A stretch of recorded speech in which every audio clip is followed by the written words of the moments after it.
하나님 아버지 감사합니다. 하나님은 살아계시기 때문에 우리를 찾으시고 우리를 부르셨고 그래서 우리가 이 자리에 나왔습니다. 하나님 정말 또 이 시간 우리가 그냥 아무 의미 없이 모인 것이 아니라 하나님을 뵙기 위해서 하나님의 말씀을 또 듣기 위해서 나왔사오니 또 전하는 자나 듣는 자나 한 성령 안에서 주님을 보게 하시고 만나게 하시고 또 주님의 음성을 분명히 듣고 우리 신비에 새기게 하여 주시옵소서. 예수 이름으로 기도드렸습니다. 아멘.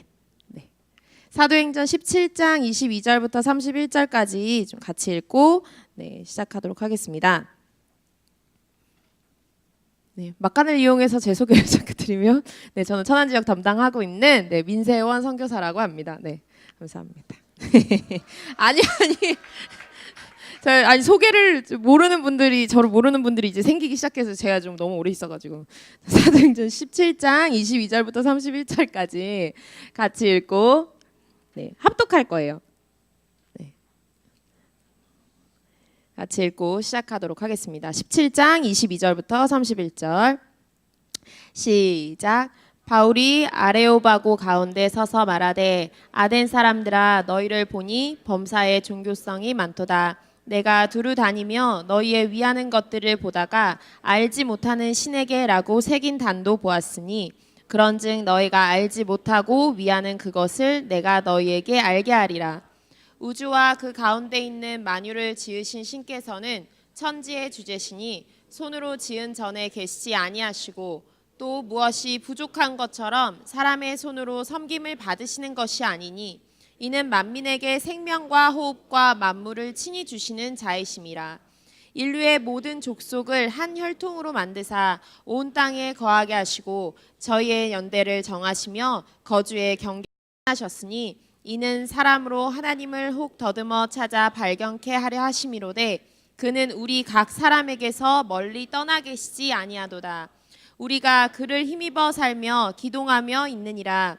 너희 시인 중에도 어떤 사람들의 말과 같이 우리가 그의 소생이라 하니 이와 같이 신의 소생이 되었은즉 신을 금이나 은이나 돌에다 사람의 기술과 고안으로 새긴 것들과 같이 여길 것이 아니니라. 알지 못하던 시대에는 하나님이 허물치 아니하셨거니와 이제는 어디든지 사람을 다 명하사 회개하라 하셨으니 이는 정하신 사람으로 하여금 천하를 공의로 심판할 날을 작정하시고 이에 저를 죽은 자 가운데서 다시 살리신 것을 모든 사람에게 믿을 만한 증거를 주셨음이니라 하니라. 네, 아멘. 우리가요. 우리도 모르게 불쑥불쑥 나오는 우리가 신앙생활을 하고 있지만 우리도 모르게 불쑥불쑥 나오는 종교성들이 있습니다. 근데 여기서 이제 그 종교성이 많도다 이렇게 얘기하죠. 그런 것들. 근데 신 자체에 대해서는 잘 알지 못하면서 내가 원하는 것을 해달라. 내가 당신을 알기 원한다가 아니라 정말 당신이 이렇게 해달라. 그러니까 그 하나님 자체에는 관심이 없으면서 정말 어떤 일들을 진행한다면 그것 또한 우리 안에서 우리 육체 안에서 자꾸 불쑥불쑥 올라오는 그런 종교성들이라고 볼 수 있겠죠. 우리가 셀장으로서 저도 막 그렇거든요. 가르치면서 사랑의 하나님이야, 은혜의 하나님이야, 먼저 사랑하신 하나님이야 라고 얘기하지만 또 어느 순간에는 관계 자체보다는 어떤 액션, 내가 뭘 해야지, 내 삶에서 뭘 해야 되지, 우리 모임에서 뭘 해야 되지, 아니면 어떤 일을 해야 되지, 어떤 이벤트들, 사건들을 생각하는, 그러니까 그게 먼저 떠올리는 그런 어떤 자연스러운 저의 습성을 보면서 우리도 모르게 불쑥불쑥 이런 종교성들이 올라오는구나라는 걸 많이 발견할 수 있습니다. 제가 얼마 전에 이제 SNS였던 것 같아요.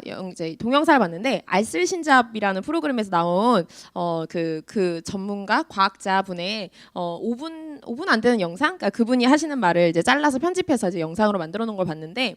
우리 사회는 커피가 없으면 안 돌아가는 사회다. 이제 저는 커피 되게 좋아하거든요. 그래서 이제 제가 결혼을 하고 아이들이 있는데 아이를 가지고 나서도 저는 진짜 애 낳으면 오히려 못 먹어. 그러면서 애 가졌을 때 계속 먹고 세런들이 맨날 말리고 막 이랬었거든요.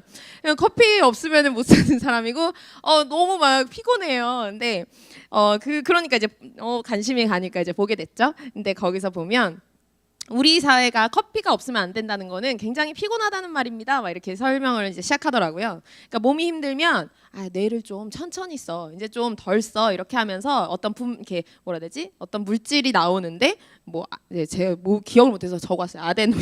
아데노신이라는 물질이 나오는데 이제 이게 나오면 우리 몸이 에너지를 너무 써서 어떤 과부하가 걸리지 않도록 조금 이완시켜주고 그렇게 해서 우리가 좀 휴식을 취할 수 있게 해준다고 해요. 그런데 커피는 이제 그걸 막는 거죠. 그러니까 내가 힘든데도 힘든지 모르고 계속 뭔가 일을 굴리다 보니까 이제 간이 안 좋아지겠고, 이건 제 생각이에요. 간이 안 좋아지겠고, 피로하고 모든 게 막 의욕이 없어지고 그런, 물론 부지런한 어떤 민족성이라고도 표현할 수 있겠지만, 피곤한 것도 무릅쓰는 민족성이라고 표현할 수도 있겠지만, 참 우리 사회가 많이 피곤하게 돌아가는구나라는 것들을 볼 수 있어요. 이제 그리고 또 이제 운전을 하고 가다가 제가 라디오에서 들은 거라서 정확히 기억은 안 나는데, 이제 휴가철이었잖아요. 7, 8월이. 근데 그 라디오 DJ가 어떤 그 조사 결과를 발표를 하면서 휴가를 갔을 때, 일정 기간 휴가를 갔다 온 다음에는 DNA가 바뀐다고. 제가 지금 정확한 기억이 맞을 거예요. DNA 맞았을 거예요. DNA가 바뀌어서 그 사람의 1년 이후까지의 그런 삶을 봤는데 우울한 어떤 그런 것들이 전혀 없어지고, 현저히 낮아지고, 그 다음에 어떤 능률도 같이 오르고, 이제 그런 것들 볼 수 있다면서 막 휴가를 가야 된다고 그렇게 막 얘기를 하는 거예요. 근데 저도 굉장히 공감을 하거든요. 왜냐하면 저 7월 달에 제가 일을 하는데, 제가 파트타임 선교사라서 이제 일을 같이 하는데, 그 쉬는 동안에 너무 행복하더라고요. 그래서 제가 그때 이후로 많이 막 심령도 진짜 많이 회복이 되고 체력도 많이 회복이 됐어요. 네, 예수님도 그 말씀을 하시거든요. 수고하고 무거운 짐진 자들아 다 내게로 오라, 내가 너희를 쉬게 하리라. 근데 예수님이 그냥 그래, 좀 마음을 편하게 먹어, 이 정도 쉼을 그냥 마음의 위로 정도만 하게 하시려는 건 아닌 것 같아요. 우리가 안식일 하면은 굉장히 뭔가 답답하고, 왜 우리는 막 되게 바쁘게 돌아다니는 사람들인데, 안식일 막 아무것도 못하고, 뭐 요리도 못하고, 불도 못 켜고, 막 엘리베이터도, 심지어 그런 얘기 들으셨죠? 엘리베이터도 가면은 이제 버튼을 누르지 않게 해서 안식일이 되면 모든 층에 다 쓴대요. 이제 그 정도로. 그러면 저 안에도 남아있던 이미지는 뭐였냐면, 되게 답답하겠다. 되게 답답하고, 되게 뭔가 막 되게 지키기 어렵겠다. 그런데 이제 제가 어떤 책에서 읽은 건데, 어떤 목사님이 이제 쓰신 책인데, 그 목사님이 이제 그 이스라엘을 갔을 때 물어봤대요. 너무 답답하지 않냐고. 이제 그 유대인 랍비한테 물어봤더니, 무슨 소리냐고, 우리는 안식일 때문에 산다고 그렇게 얘기해서 자기가 굉장히 생각의 반전을 가지게 됐다는 거예요. 무슨 소리입니까? 우리는 안식일 때문에 삽니다. 그러고 보니까 그거를 읽으면서 보는데, 맞다, 예수님도 그렇게 말씀하셨지. 사람이 안식일을 위해서 사람이 있는 게 아니라 사람을 위해서 안식일이 있다고 했지. 그냥 하나님이 또 하나의 어떤 법을 주셔서 이거 지켜가 아니라 우리를 위해서 그 시간을 허락하신 거구나. 이제 그런 것들을 우리가 이제 볼 수 있는 거죠. 그러면서 이제 그 책에서 또 계속 이어나가는 게, 안식은 축복입니다라고 하는 거예요. 안식은 축복입니다. 그리고 우리가 나머지 엿새를 또 힘써 일하고, 또 하루는 또 막 정말 이렇게 쉬고, 그래서 안식은 축복입니다. 하나님이 허락하신 그 시간 축복입니다. 이렇게 얘기를 하더라고요. 우리 막 너무 바쁜 사회를 살아갑니다. 저도 아까 얘기했지만 이제 아이가 있고 일을 하는데, 그러니까 이제 뭐 소위 말하는 워킹맘이죠. 워킹맘인데, 물론 다른 사람들보다는 출근 시간 늦어요. 이제 9시에 나가면 돼요. 9시 전에 대신 아이들을 다 먹이고 준비시켜서 이제 데려다 주고, 그 다음에 이제 제가 출발을 해야 되는 거예요. 그런데 제가 막 늦게 그러니까 일찍 일어나지 못할 때는요, 정말 아무것도 보이지 않아요. 그냥 오로지 얘네를 굶겨서 보내면, 애들이 아프면 제가 더 힘들잖아요. 그래서 저를 위해서 얘네가 아프지 말아야 되니까 밥을 먹여서 보내요. 꾸역꾸역. 그래서 저는 그 9시 이전에 아무것도 안 보여요.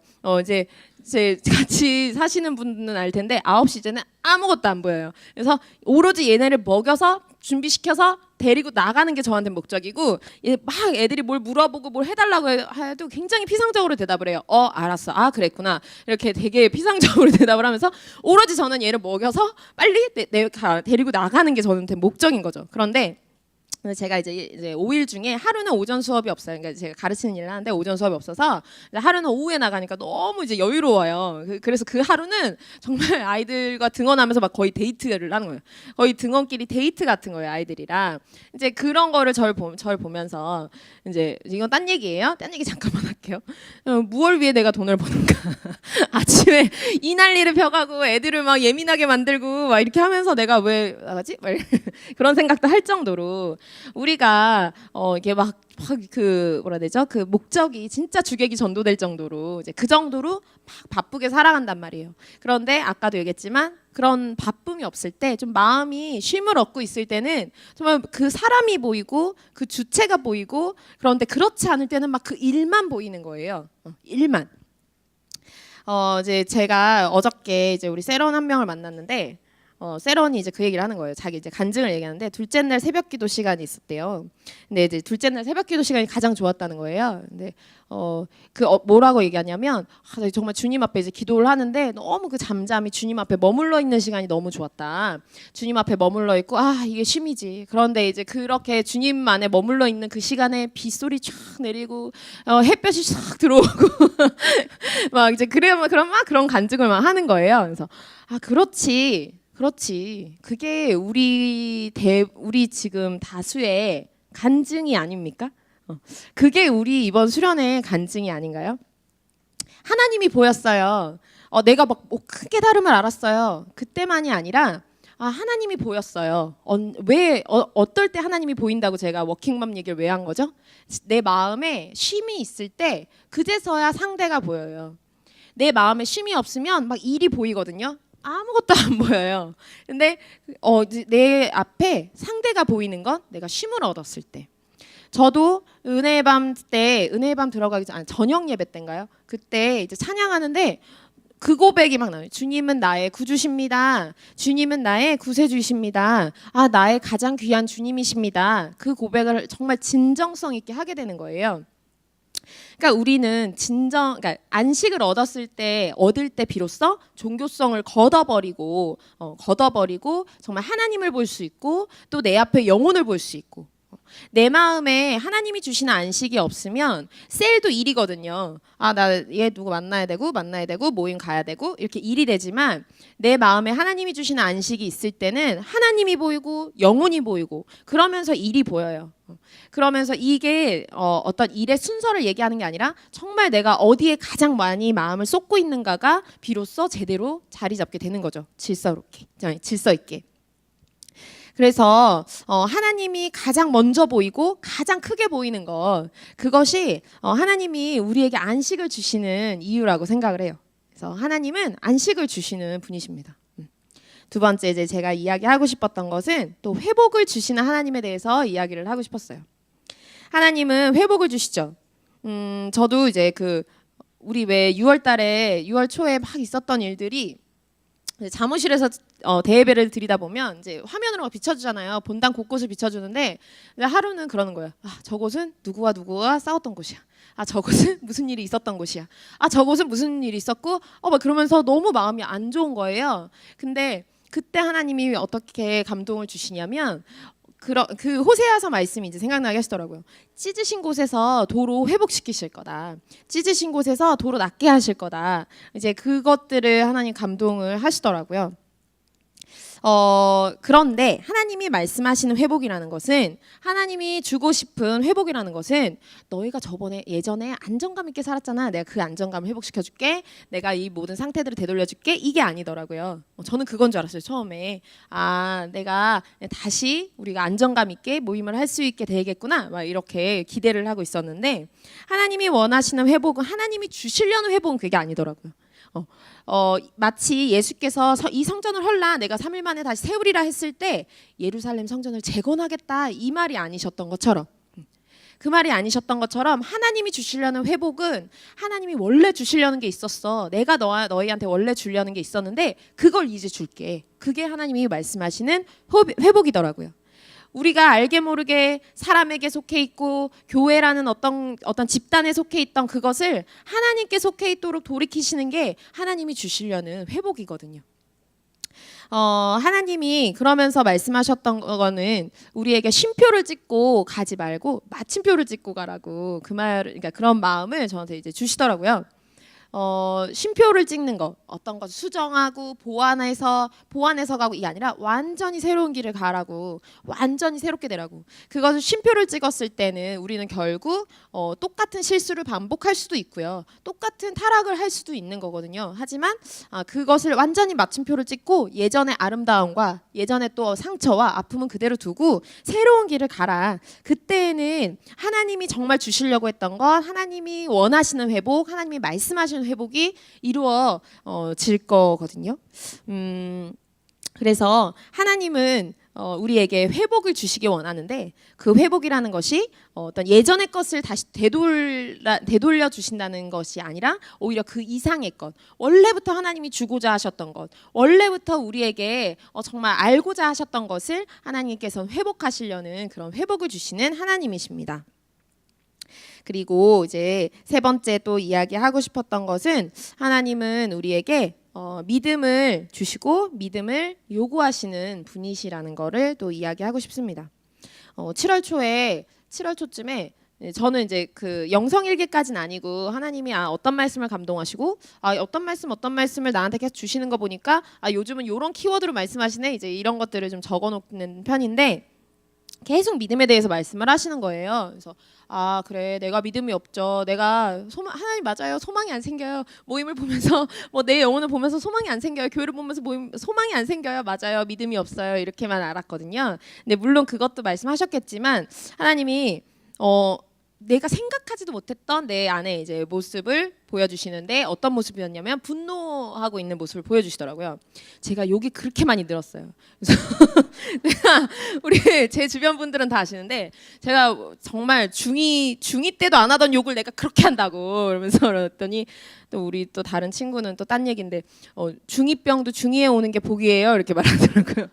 근데 어쨌든 제가 그렇게 막 제 안에 그렇게 화가 많아요. 막 정말 욕을 해본 적이 없는데 정말 너무 근래 많이 하는 것 같아요. 근데 그런 분노, 그런 것들을 이제 통해서도 보지만 제 안에 어떤 분노가 있었냐면 하나님 이거 맞잖아요. 불의를 향해서 당연히 분노하는 거 맞잖아요. 제가 이제 오늘 거기 청지기도 썼지만 하나님 맞잖아요. 하나님도 불의한 것을 보면 화내시잖아요. 그리고 시편 저자들도 그렇게 이야기했잖아요. 하나님 이게 뭐가 이상해서요? 왜 건드리시는 거예요? 뭐가 잘못됐다는 거죠? 근데 그게 하나님을 향해 있다는 거를 보게 하시더라고요. 그냥 그래, 사랑의 하나님이니까 뭔가 미적지근하게 또 덮고 넘어가시겠지. 그러니까 어영부영하게, 이게 하나님한테 어울리는 표현은 아니지만 어영부영 또 넘어가시겠지. 그래, 하나님 다 용서하시겠지. 이렇게 그러면서 하나님을 향해 있던 내 분노를 보게 하시는 거예요. 그런데 그게 왜 나왔을까요? 그런 분노가 왜 나왔을까요? 내가 원하는 때, 내가 예상하는 때, 내가 원하는 방법, 내가 예상하는 방법으로 하나님이 일하시지 않더라고요. 그러니까 하나님 또 그냥 넘어가실 건가 봐. 하나님, 제가 이제 6월 초에 그 일을 통해서 저도 이제 막 경찰서 갔다 오고 막 이랬거든요. 그래서 그게 막 SNS에 올라오고 막 우리 엄마는 막 울고 막 우리 아빠 화나 있고 막 그런 것들을 보면서 내 안에 막 분노가 일어나고, 뭔가 그런 것들을 하나님이 내가 원하는 방법으로, 또 우리 모임이나 어떤 교회에 막 이렇게 불의를 당하는 사람들을 보는데 하나님이 막 내가 생각하는 때 일을 진행을 안 하시는 것 같고, 이제 그런 것들을 보면서 제 안에 굉장히 분노가 있었던 거를 하나님 보게 하셨는데, 근데 그게 믿음 없음으로부터 나온 분노라는 거를 알게 하시더라고요. 내가 소망이 없는 걸, 단순히 소망이 없는 것들을 하나님 말씀하고자 하시는 게 아니라 내 안에 믿음 없음으로 인해서 나오는 분노를 보게 하시면서 내 안에 어떤 믿음이 없는지를 보게 하시는데, 우리 본문보다 한 장 먼저 한번 좀 넘겨볼까요? 한 장 앞에 사도행전 16장 6절부터 10절까지 좀 먼저 읽고 그 다음에 이제 또 읽을 건데요. 사도행전 16장 6절부터 10절까지 우리 좀 먼저 같이 이번에도 합독하도록 같이 읽어보도록 하겠습니다. 시작. 성령이 아시아에서 말씀을 전하지 못하게 하시거늘 부르기아와 갈라디아 땅으로 다녀가 무시아 앞에 이르러 비두니아로 가고자 애쓰되 예수의 영이 허락지 아니하시는지라. 무시아를 지나 드로아로 내려갔는데 밤에 환상이 바울에게 보이니 마게도냐 사람 하나가 서서 그에게 청하여 가로되 마게도냐로 건너와서 우리를 도우라 하거늘 바울이 이 환상을 본 후에 우리가 곧 마게도냐로 떠나가기를 힘쓰니 이는 하나님이 저 사람들에게 복음을 전하라고 우리를 부르신 줄로 인정함이러라.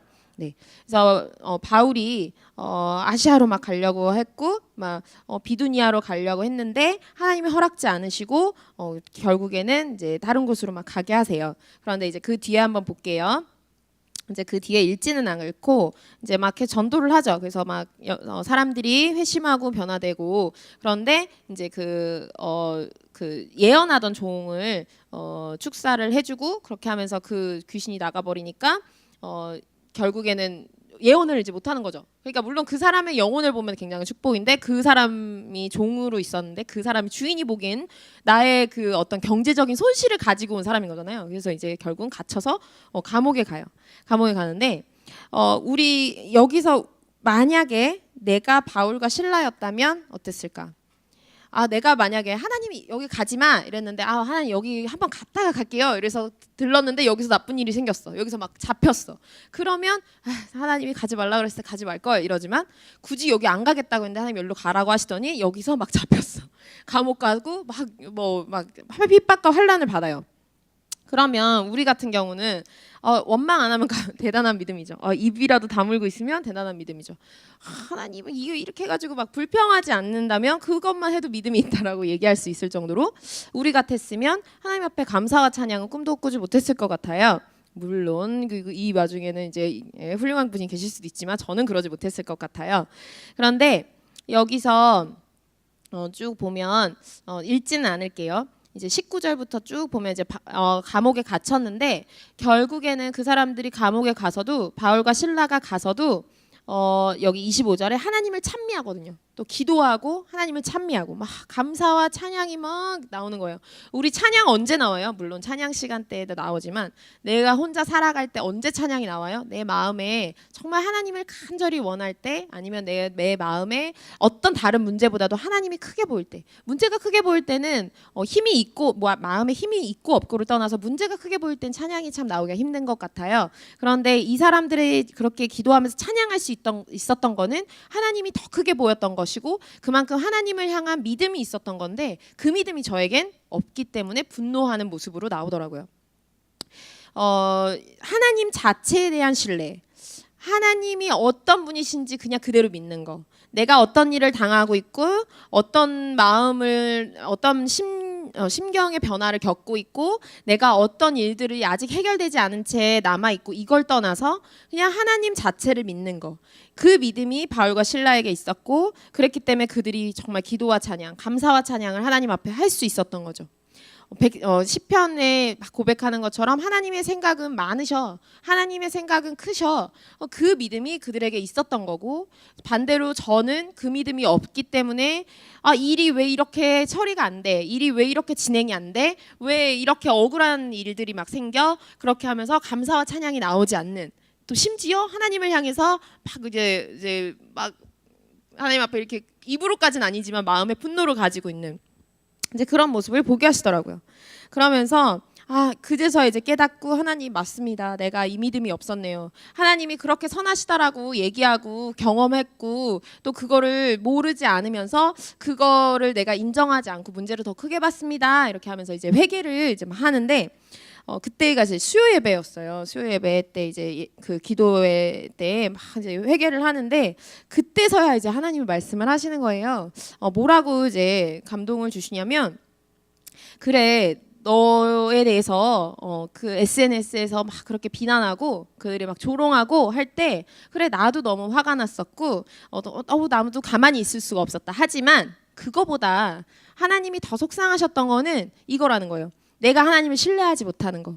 너가 나를 신뢰하지 못할 때 그게 나는 더 속이 상했고 그게 더 화가 났다. 너무 속상했었다. 그치만 이제 너가 믿음을 가졌으니 너가 이 하나님을 신뢰하게 되었으니 이제는 내가 일할 것이다. 이제는 나도 가만히 있지 않을 것이다. 그러니까 막 누구를 막 후드려 패고 혼내고 이게 아니라 정말 하나님이 일하시겠다. 하나님이 이제는 해결하시겠다. 하나님이 이제는 역사하실 것이다라는 그 이제 음성이 이제 마음속에 감동으로 들리는데 아, 그랬구나. 내가 하나님의 마음을 너무나 몰랐구나. 그냥 일만 봤구나. 내가 되게 종교성이 또 내 안에 또 불쑥불쑥 올라왔구나. 하나님 자체를 신뢰하지 못하고 하나님 자체를 보지 못하고 어떤 일을 자꾸 보고 어떤 일로 판단을 하고 있었구나. 아, 내가 참 믿음이 없었구나라는 것들을 회개하면서 이제 그걸 가지고 이제 계속 기도하게 됐죠. 하나님은 불의해서 역사하시지 못하는 게 아니라 믿음이 없을 때 역사하시지 못하더라고요.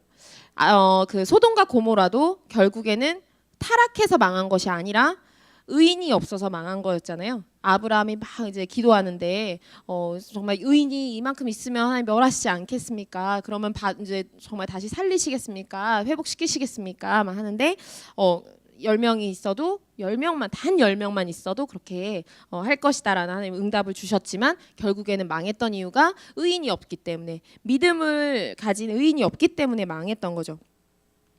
오늘의 설교 제목은 이겁니다.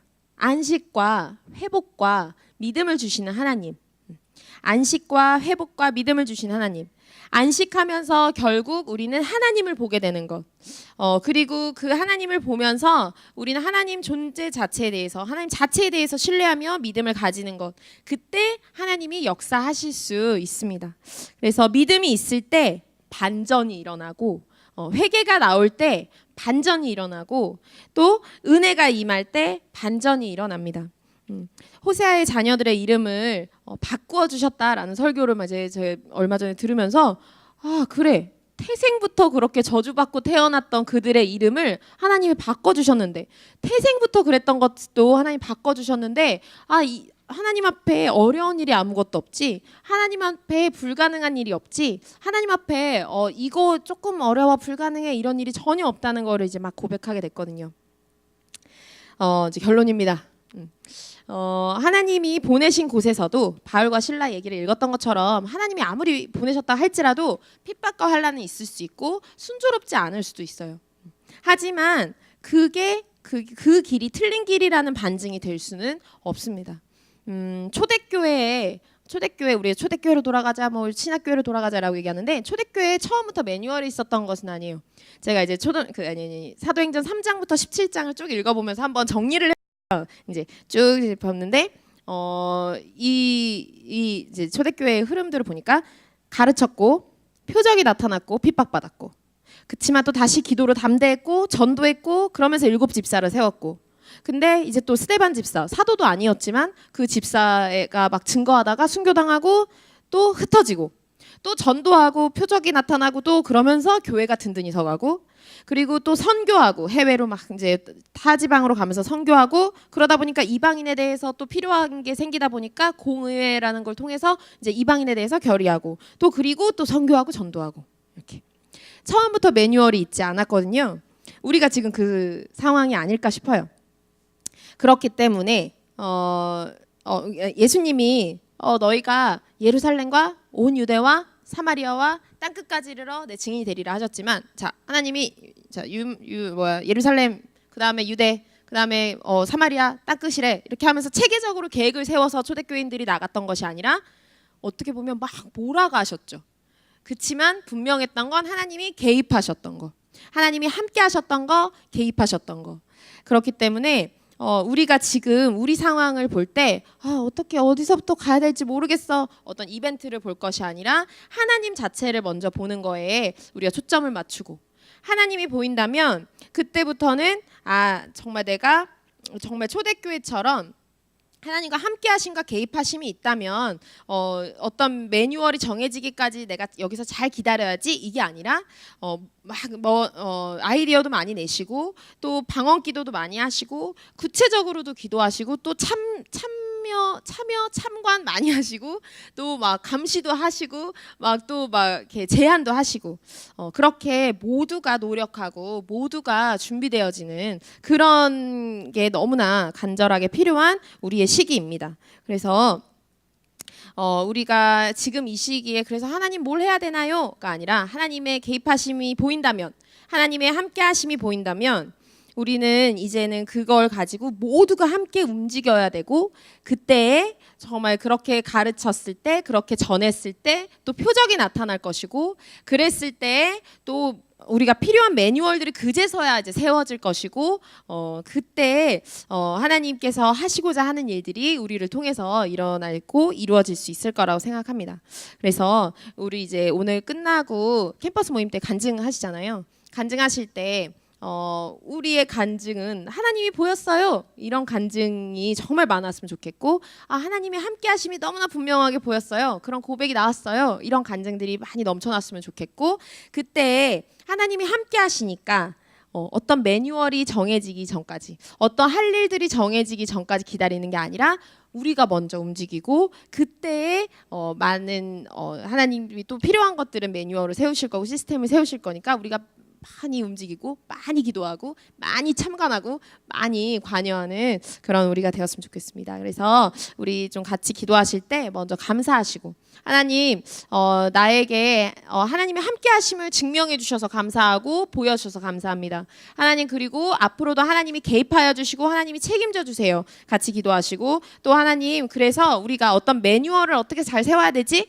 시스템을 어떻게 잘 세워야지 고민하는 것이 아니라 하나님이 함께 하심을 그것만 확인하면서 계속 전도하고 선교할 때 그때 하나님이 우리 모임과 우리 교회를 책임져 달라고 또 나의 삶도 책임져 달라고 그렇게 우리가 종교성을 걷어내고 하나님을 보는 우리가 되게 해달라고 안식을 주심에 감사하고 계속하여 주님 안에서 안식하게 해달라고 계속 하나님이 제일 크게 보이게 해달라고 우리 같이 기도하도록 하겠습니다.